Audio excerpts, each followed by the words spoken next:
I'll never forget the night I found out the truth. It was the sound that woke me up first, a scream, sharp and raw, cutting through the silence. It wasn't one of those screams you hear in the movies. No, this was real. It was filled with something primal, like fear, betrayal, or maybe both. And the worst part?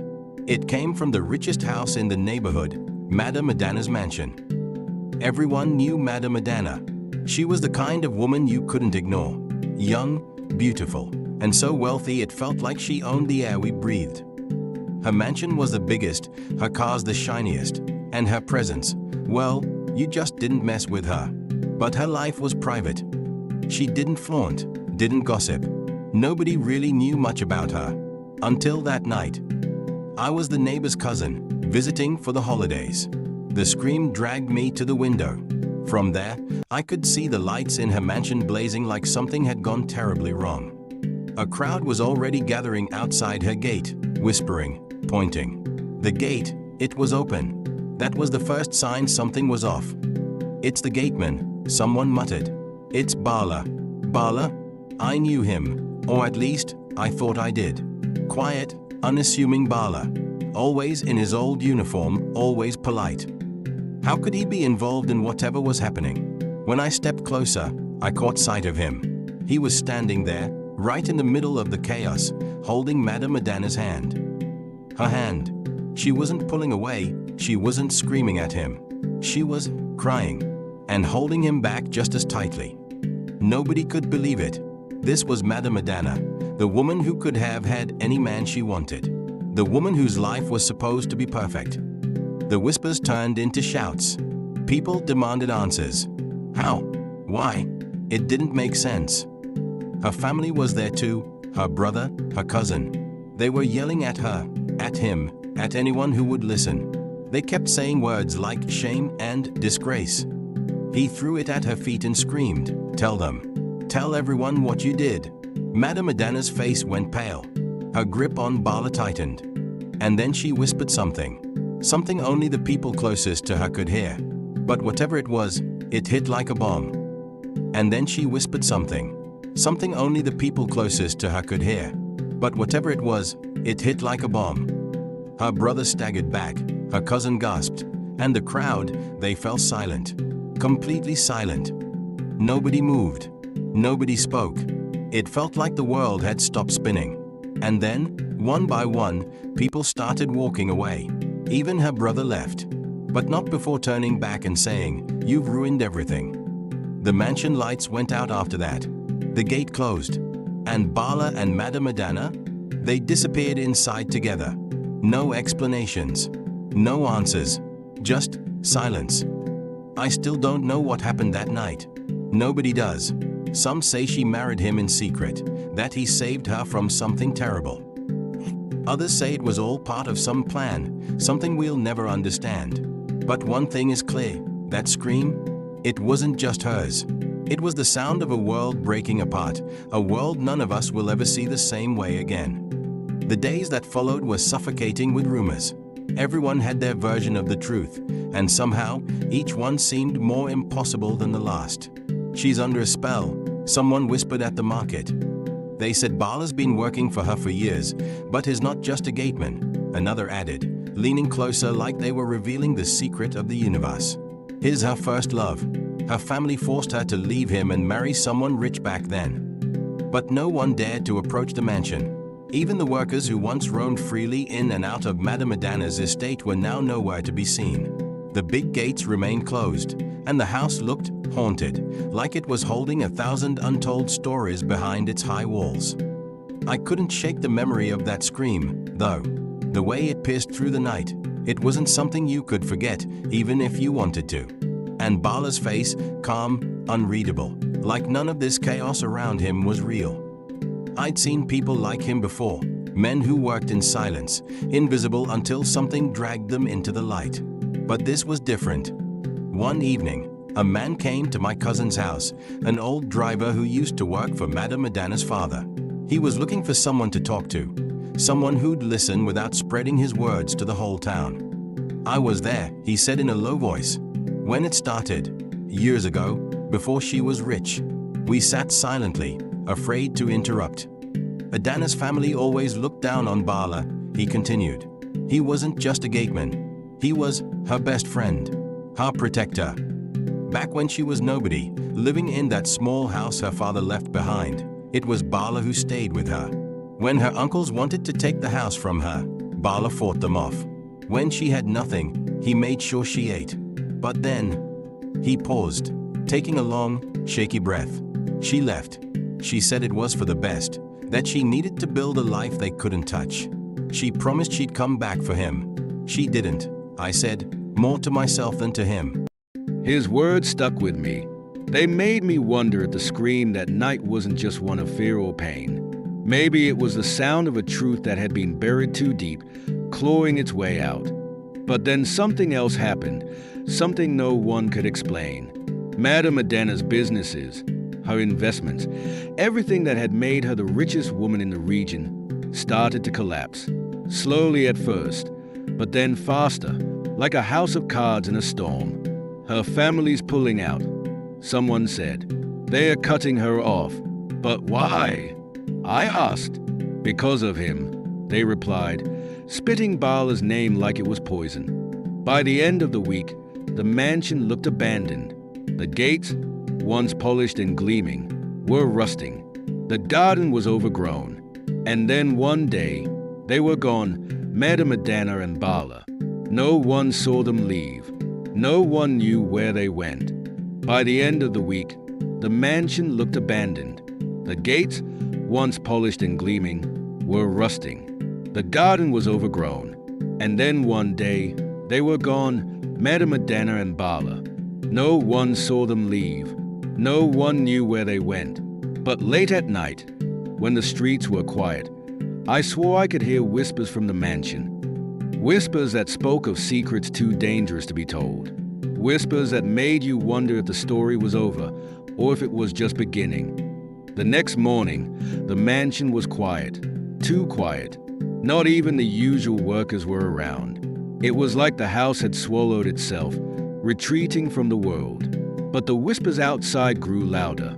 Everyone had a theory.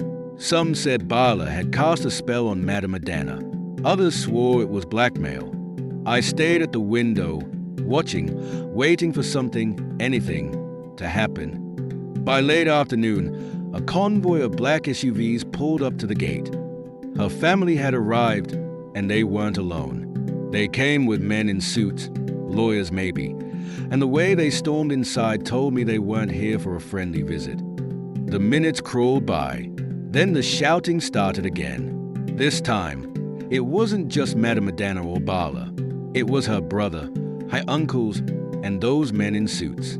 The sound of something crashing echoed down the street, followed by another scream, hers. It was rawer than the one from the night before, almost like a plea. Then silence. Hours later, the gate opened. The family stormed out, their faces grim.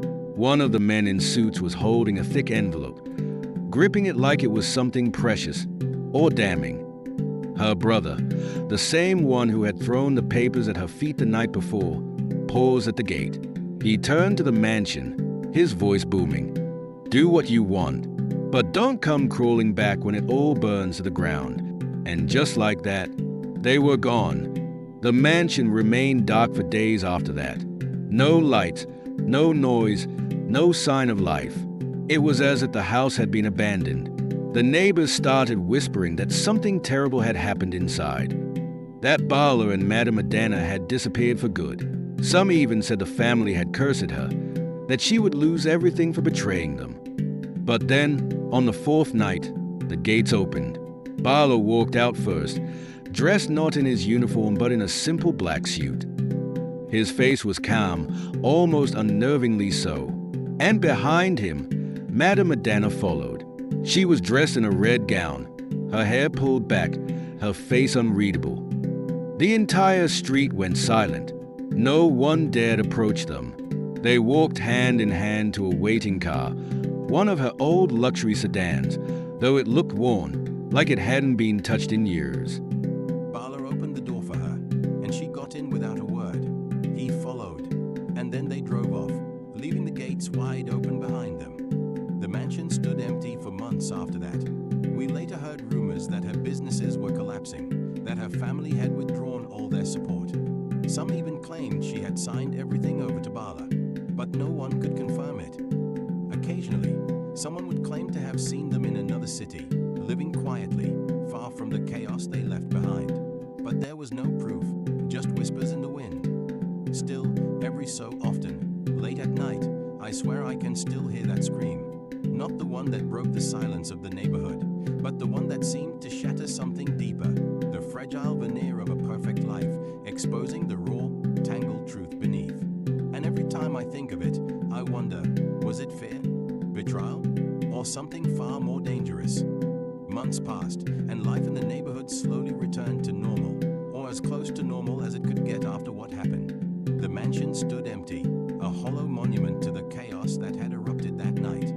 We all thought the story was over, that Madame Adanna and Bala had vanished for good, leaving behind nothing but unanswered questions.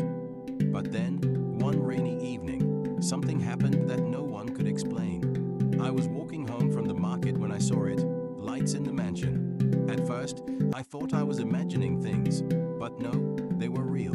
A faint glow in the windows, like a flicker of life had returned.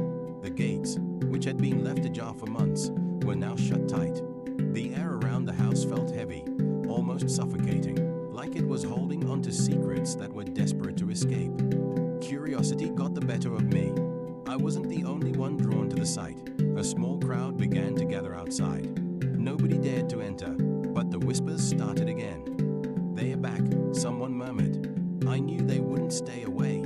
Suddenly, the main door creaked open, and a figure stepped out. It was Bala. But this wasn't the Bala we remembered. He looked different. His face was gaunt, his eyes sunken, and there was an unsettling stillness about him. He stood there for a moment, staring at the crowd, before speaking in a voice that was calm but chilling. "You should all go home," he said. "There's nothing for you here." But then, a woman in the crowd called out, "Where's Madame Adanna? Is she inside?" Bala didn't answer. "You should all go home," he said. "There's nothing for you here." Instead, he turned and walked back into the house, the door closing behind him with a loud thud. The lights in the mansion flickered and then went out entirely, plunging the house into darkness once more.